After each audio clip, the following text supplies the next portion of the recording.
This podcast is brought to you with the help and support of listeners via Patreon. By becoming a patron of the show, you commit to a small donation of your choosing, and it helps me to put the show together. I do try, when I can, to offer supporters extras, often in the shape of outtakes that never made it into the show. So to become a patron, go to Patreon, patreon.com/WW2podcast.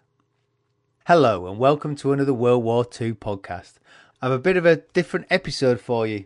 In our look at the Stug, I talked to Jon Phillips, who is close to completing his 2-year restoration of his Stug III. It had been a mammoth task with parts sourced from all over Europe. His lively Facebook page providing many leads for the things that were missing. The deadline for getting the engine in and running was the Yorkshire Wartime Experience, where he'd committed to bringing the Stug along. Knowing Jon was going to be there, I took myself down to see how he'd got on. As soon as the gates were opened, it was with eager anticipation I sought him out. Once I'd found him, Jon graciously invited me up for a look and we had a quick chat. Last time I spoke to you, you haven't got an engine in. So where have we come from there? We're fully working. We sat on top of it. I have to say it looks absolutely fabulous. How was the process of getting the engine in? Difficult. We had to build a platform to clear the torsion bars, and Pete here has helped me and has joined in with it and done a lot to help me out, and between us we used to lift the engine up, didn't we, with a 3-ton forklift with a hoist and drop it in the back, but Pete used to guide it in and I'd sort of operate the forklift, but we got it in there, didn't we, and we wedged her in and fitted quite nicely. So no other great problems once the engine went in? No, the only problem we found really was the prop shaft coming from the drive on the 432 transmission under the original engine mount and then back up to the 432 steering box, and we had to put what they called a lazy shaft. So we had one prop shaft, the short lazy shaft under the engine, the gun mount, and then back up. So that's the only problem we've had, and the only other one really was the slack track, which we tightened up yesterday. And that was fun, wasn't it? How do you tighten a slack track? You have to undo some big nuts and turn them, and I managed to hit my knuckles and headbutt the vehicle. Hence the lump on my head and blood on my sleeve. How much slack do you have a problem on a slack track? On a slack track, Mac. I don't think there's an equation. If there is, I don't know it, but we're going to eventually take because we put the track together and everything was greased, because we've now run it for sort of say 500 metres, the grease is sort of coming out and the tracks are loosening up, so we're going to have to take at least one link out either side. Has it been a learning process since you've got it working and running, and where you've realised that you've done something wrong or had to make a change, or you've gone, oh bollocks, that's wrong? Not really. I mean, most of it is, if you think about it sort of logically, most of it is like a jigsaw. It fits into place and that's the only way it can go. But what has been very advantageous and helped me a lot was the fact that I built a Stug replica which went to Sweden, and I built the Panzer III replica, which gave me the experience of sort of where the engine can and can't go, and that, gone from there really. So building replicas has helped me with this build. And how's it been to drive it around the field? Fantastic. It's good to drive. Now we've ironed out a few of the problems. It pulls away better. We had to fill the gearbox up with half a gallon. That as soon as we started running it, should have checked it more.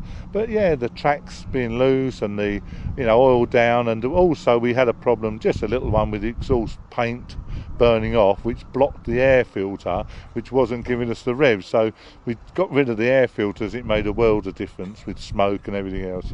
Did it originally come with air filters, or did you add them as an afterthought? No. We put modern ones on for this because of the 432, but the original had one either side, the raised filters, which they used in Africa to keep it out the dust. But even 1.5 metres high or 2 metres out the desert dust would have made a huge difference. So we're working on that one, but it's not a major issue. We just make another manifold and bring it up under one of the engine deck mushrooms. So it's still a work in progress? Yeah, I think anything mechanical, it never finishes, does it? They're here to torment us. Is there anything major left to do? Touch wood, no. That's why I'm not going to say yes. Hopefully not. Hopefully everything's fairly okay. There's nothing outstanding. So yeah, it's time to relax, sit back, have a few beers, talk to people, and enjoy it. Yeah, it does look absolutely fabulous. What are you doing next? What are you starting on this winter? You'll have nothing to do. You'll be wondering what to do with yourself. I've managed to somehow talk myself into a Marder III with a mate, an M. We found the chassis. We've already got that back from Germany, and yeah, two of us are going to have a go at rebuilding that. We've got some of the top armour, but we're looking for a Pack 40 gun at a reasonable price. And yeah, we're going to have to. I'm going to go to Samur Tank Museum, measure theirs, and that's what we're going to use as a model, to give us all the dimensions. Where did you find a Marder? Two friends originally found it in Germany by chance. A guy sort of volunteered it. They bought in, but one of the guys dropped out and asked would I like to buy in. So I thought, well, one doesn't come along every day, a Marder chassis. It's a complete chassis. I haven't got to do torsion bars, wheels, tracks. So hopefully it will be a lot simpler than this. I hope so anyway. If you get the opportunity to see Jon Stug, it is fantastic. It's nice to know it's real and not a repro or a conversion. For more information on its public appearances, you can find it on Facebook. Just search for Stug III Oath D Restoration. I'll put a link on the World War II podcast website in the show notes. Also on his Facebook page, you'll find information on his new Marder project. If you go through the posts, you'll see them. Walking around the show, I bumped into an old friend, Paul Fricker. Paul re-enacts the Russian 13th Guards Rifle Division. Recently, a question had been posed on the Facebook page as to what was the blanket canvas sausage thing that you see Russian troops wearing draped over their shoulder. As he had a microphone, I thought I'd ask him. What is that round thing that the Russians wear round them that could be a blanket? It could be, what is it? It's a Plasch Palatka, which is basically rain cape or tent half. So, as you see with my friend there, worn over the left shoulder, rolled up like that, sometimes with small items of kit plaited into it or folded into it. Right. Then tied up with string. It's a particular way you fold it.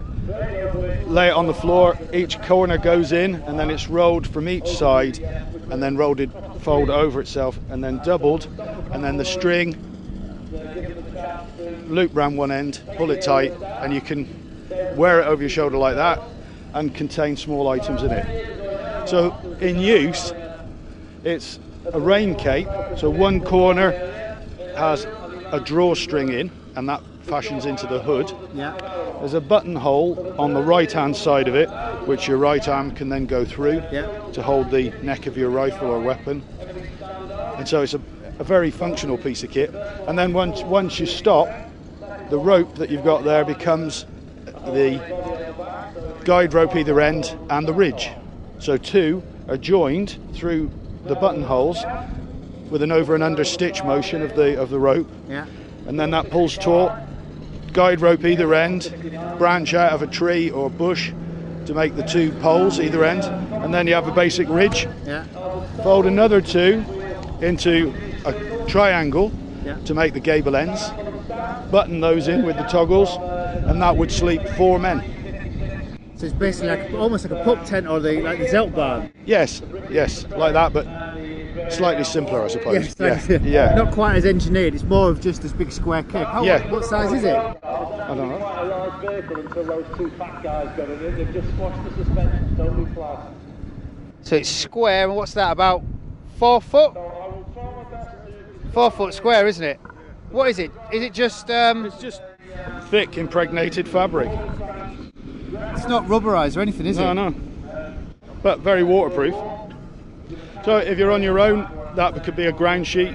So you wrap yourself in your great coat, roll yourself up in that. It's brilliant, isn't it? When were they issued from? Throughout the war.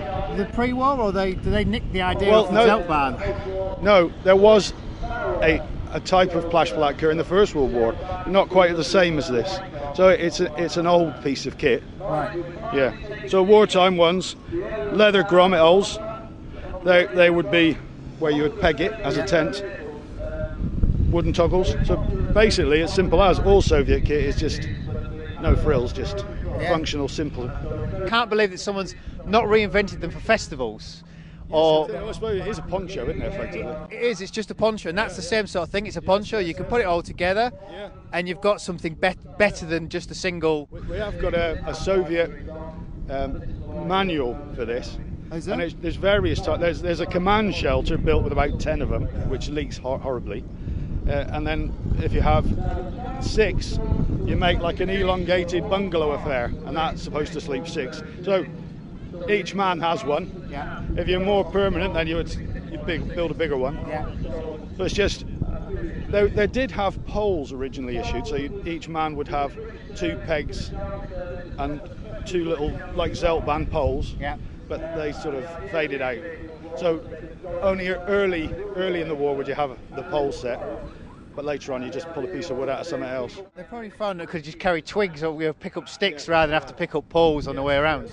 As the war progressed, Soviet kit became more and more utilitarian. Paul now proceeds to put on his Plasch Palatka. We're pretty ineffectual at describing actually what's going on, but essentially one corner of the canvas has a drawstring that when pulled creates a hood, and when you put that on, the whole canvas then buttons up the centre with a small slit to put your arm through. I suggest you have a look at the website, or just type it into Google it, and you'll get a clear picture of what we're talking about. That's your drawstring there. So you wear it with the flap inside, otherwise it fills up with water. That's your hood. It's a bit of a fiddly thing getting it on. Does it only have one slot for the arm then? Yeah, this arm's inside, so you just poke it through, wouldn't you? Oh, so one arm... One arm grips the neck of the gun, the other one would just... that's clever. Yeah. I just think it's interesting that the British and Americans never quite anything like quite as practical. No. Yet the Germans had this Yep. Dead similar. So there you are. Hopefully you could follow Paul's description. I have a couple of pictures on the website which might help explain it. If you wondered what the German Zeltbahn looks like, I did a post on the website last year. It's a brilliantly designed piece of kit. A triangular piece of material, not dissimilar to duck cotton, and it can be buttoned together to create sleeping shelters of various sizes, and it can be used as a rather clever poncho. So again, if you have a look at the website, www.podcast.com, I'll put a link to that in the show notes also. So there you are, a bit of a different episode. I hope you enjoyed it. For me, it was a great excuse to get out and about. Though it's a rather shorter episode than normal. Sorry about that. I had some technical oddities. I forgot to switch the microphone on at one point. But hopefully there was enough there to keep you interested. Next time, I'm talking to Walter Ballman and we're looking at Douglas MacArthur, a complex character who is very difficult to pin down. It's a great chat and I hope you'll enjoy it. So until then, I'm Angus Wallace and thanks for listening.